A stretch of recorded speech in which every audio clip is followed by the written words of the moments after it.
on the screen.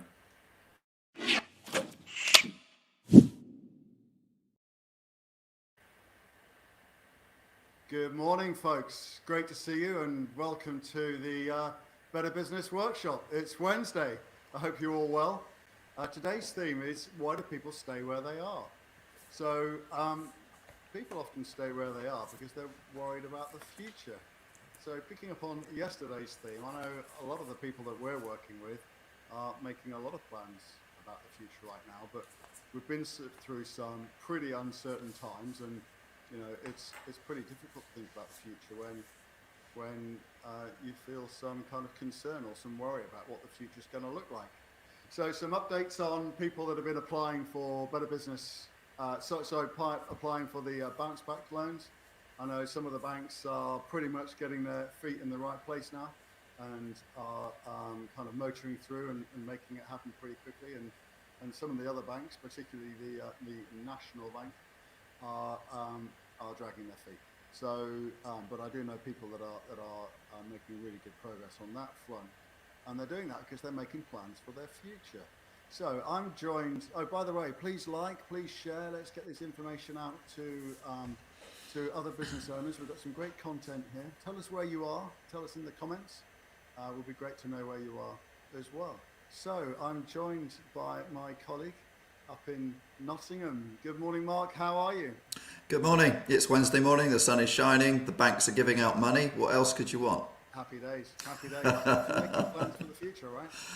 Yeah, it's interesting. I was talking to somebody yesterday who runs a technology company, and they were doing what a lot of people are doing at the moment in conversation. They're saying, well, I don't really know about the future. And there's a lot of people, I think, at the moment. Well, we've all been through a really strange situation, Mark, where they don't know, but their conversation is about how much they don't know about the future. And that's what this little session's about, right?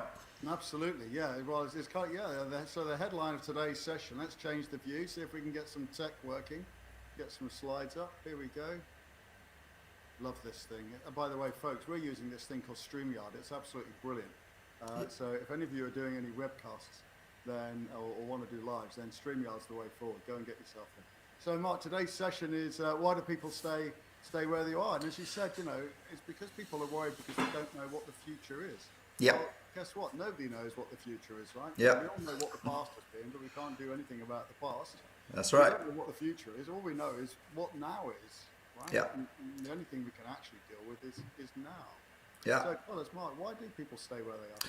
Yeah, it gets down to a really basic human behavior that in times like, especially in times like this, there's a research done by Daniel Kahneman, who won a Nobel Prize for economics. There you go, Mark. I think I've mentioned him on a previous webcast, but he researched and got his Nobel Prize for finding out that people generally make decisions based on what they want to avoid rather than what they want to get. They're more scared of the future than they are optimistic about the future. It's built into our natures. So if you feel concerned and worried about the future, which a lot of people I've spoken to use that phrase a lot, I don't know what's happening, I need to wait until I know what's happening, it's pretty normal. And certainly under times like this, it's pretty normal. It's not going to get our businesses going. We need to change that, but firstly recognize it's just normal behavior to be cautious. So people are fearful of the future, right? People are afraid. People imagine a future that is going to hurt them. And that's what Daniel Kahneman is saying, that people generally imagine a future that is negative, and so they avoid it by doing very little. Very few people imagine a future that is positive. And it's exactly as your slide says there, Mark, that fear is based on the way we construct the future in our own minds. So too many people stop themselves from taking action and being decisive because they're worried about what the future's going to look like. Yeah, absolutely. What happens, that's the key there that you've put up, false expectations. We imagine it's going to be worse than it probably is. How many times have you done stuff, Mark, yourself? And I know lots of people watching have done this stuff, and they do something that they were a little bit worried about, and then they say, it wasn't as bad as I thought. I wish I'd have done it earlier. I wish I'd have done it sooner. And the basic human nature is that we imagine it's going to be worse than we think. So fear is basically a false expectation, and we think it's real. We think it's going to be really, really bad in the future or very difficult, so we tend not to do anything. And once we realize we can change our expectations of the future, we can make them positive, fear starts to go away. Yeah. Right, so kind of linking back to yesterday's sessions, we talked about being clear about our vision and where it is that we want to go and Yeah. what we want to do, right? So, Yeah. too many people have that kind of glass half empty kind of mindset. If we have clarity about our vision and where we're trying to go, that kind of puts us in a positive can-do mindset, right? Or a glass half full mindset. Yeah, I've told you this story before a couple of times, Mark. I ran a company, been running it for 21, 22 years now. And after 15 years, I realized it was the size that it was because that's what I expected. And I learned from one of our clients last year. One of the people that we work with has a complete basic assumption that they're going to grow their business to 300 million. They don't question it. So their expectation of the future is completely innately positive. And you learn a lot from people like that who see the future in a really, really positive way. They don't have fear because their expectations are high. All right, so kind of moving on then. So here we go. So part of that, we can kind of, we have this term around what are limiting beliefs. That's a great phrase, Mark. Explain that a little, because I think people would not want to know what that phrase means. It's a great phrase, limiting beliefs. Thinking about, what are the assumptions that we're making, as it says there at the bottom of the slide. So you can think of it as being self-sabotage. So what are the assumptions that we're making about ourselves, our business, the people around us, the circumstances, the virus, the government? What assumptions are we making which are holding us back? And we can think of those as being our limiting beliefs. Right. That's a good idea. That's a good way of explaining it. It reminds me of somebody I was talking to. She really needed to network. Had a business, really needed to network a lot more. And the reason she didn't was, I'm not very good at it. So she wasn't contacting people, doing cold calling or cold emailing or marketing in the days we are at the moment, because she said I'm not very good at it. That's the kind of thing that you mean, Mark, yeah? Exactly. How many times, Mark, have we heard clients say this, or how many times, folks, have you heard yourself saying this to yourself? I can't do it. Yeah.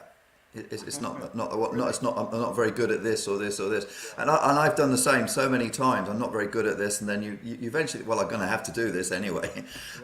Classically, in this lockdown period, we've all been doing webinars, thinking how do we stay in touch with customers, how do we keep them interested in us, how do we maintain contact, and we're not very good at it, right? In a remote sense, because we've never been here before.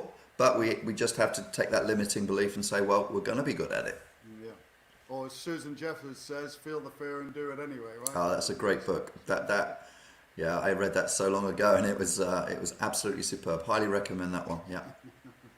All right, Mark. So, folks, we need to kind of start getting clear about what it is that we're trying to. Well, first of all, let's just kind of recognise that we may be making a bunch of assumptions. Yep. About ourselves, our environment right now. Yeah. And that there could be things that are holding us back. Yeah. So how do we overcome that? Let's probably look at yesterday's movie and look at how dissatisfied are we with the situation, and what's the clarity in terms of where it is that we want to go, right? And then ultimately it's just about taking action. It's about taking decisive action. The only thing that counts right now is doing something, Mark, and as you've counseled me, it doesn't matter if it's the right thing right now, because we don't know what the right thing is right now. Sure. We don't know what the right thing is. The most important thing is to do something and take some action. All right, Mark? Absolutely. Mark, it's been absolutely brilliant to see you today. Yeah, you too, Mark. Have a wonderful Wednesday. Thank you. So the folks can keep in touch, Mark, by doing a few things, right? They can come and join us in the Better Business Workshop. Yep. Go and look for our LinkedIn group and our Facebook groups. And there's some thriving communities over there with a couple hundred people in. So go and join those groups. People can also book in for a hot seat by going to calendly.com and look for Action Coach Milton Keynes. And there's an entirely complimentary opportunity there to have a 15 or 30-minute session with us. And there's also a ton of content over on YouTube and the website as well. So search for Action Coach Milton Keynes, Bedford and Northampton. Absolutely. Mark, it's been great to see you. Have a fantastic, where are we now? Wednesday. Yeah, I think so. It says, hang on, I'll check my phone. I need to do that now. I need to look at my phone to find out what day it is. Of course, it's a bit of a blur, right? We'll look forward to catching you again tomorrow. Take care, Mark. Yeah, take care.